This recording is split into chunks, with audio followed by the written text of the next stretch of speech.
ನೀವು ಕೇಳಿರ್ಬೋದು ಸಕ್ಕರೆ ಕಾಯಿಲೆ ಅಂದ್ರೆ ಶುರುವಾಗುವಾಗ ಅಥವಾ ಸಕ್ಕರೆ ಕಾಯಿಲೆ ಬಂದ್ ಸ್ವಲ್ಪ ವರ್ಷ ಆದ್ಮೇಲೆ ಕಾಲು ಜುಮ್ ಜುಮ್ ಅನ್ನೋದು, ಕೈ ಜುಮ್ ಅನ್ನೋದು, ಇರುವೆ ಹರಿದಂಗ ಆಗೋದು, ಅಥವಾ ಮಲಗಿದಾಗ ರಾತ್ರಿ ಕಾಲು ಜಾಸ್ತಿ ಜುಮ್ ಅನ್ನೋದು, ಇದನ್ನ ನಾವು ಡಯಾಬಿಟಿಸ್ ಪೆರಿಫೆರಲ್ ನ್ಯೂರೋಪತಿ ಅಂತ ಕರಿತೀವಿ. ಅಂದ್ರೆ ಸಕ್ಕರೆ ಕಾಯಿಲೆಯಿಂದ ನಮ್ಮ ಪಾದಗಳ ಅಥವಾ ಕಾಲಿನ ನರಗಳ ಹಾಳಾದಾಗ ಯೂಶಲಿ ಅದನ್ನ ನಾವು ಡಯಾಬಿಟಿಸ್ ಪೆರಿಫೆರಲ್ ನ್ಯೂರೋಪತಿ ಅಂತ ಕರಿತೀವಿ.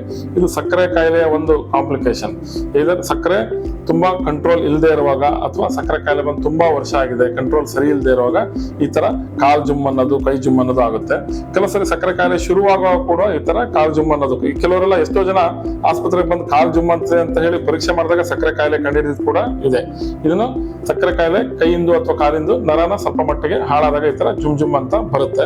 ಅದು ಹಾಗೆ ಬಿಟ್ರೆ ಸಕ್ಕರೆ ಕಾಯಿಲೆ ಕಂಟ್ರೋಲ್ ಇಲ್ಲ ಅಂದ್ರೆ ಮುಂದೆ ಹೋಗಿ ಹೋಗಿ ಅದು ಸೆನ್ಸೇಷನ್ ಇಲ್ಲದೆ ಇರೋ ತರ ಆಗುತ್ತೆ. ಕಾಲಿನಲ್ಲಿ ಸೆನ್ಸೇಷನ್ ಇರೋದಿಲ್ಲ. ಅಂದ್ರೆ ನೀವು ಪಾದ ಇಟ್ಟರೆ ಯಾವ್ದೋ ಹತ್ತಿ ಮೇಲೆ ಇಟ್ಟಂಗ ಆಗುತ್ತೆ, ನಿಮ್ಗೆ ಗೊತ್ತಾಗ್ತಾ ಇರಲ್ಲ ಎಲ್ಲಿ ಪಾದ ಇಡ್ತಿದ್ರಿ ನೀವು ಅಂತ.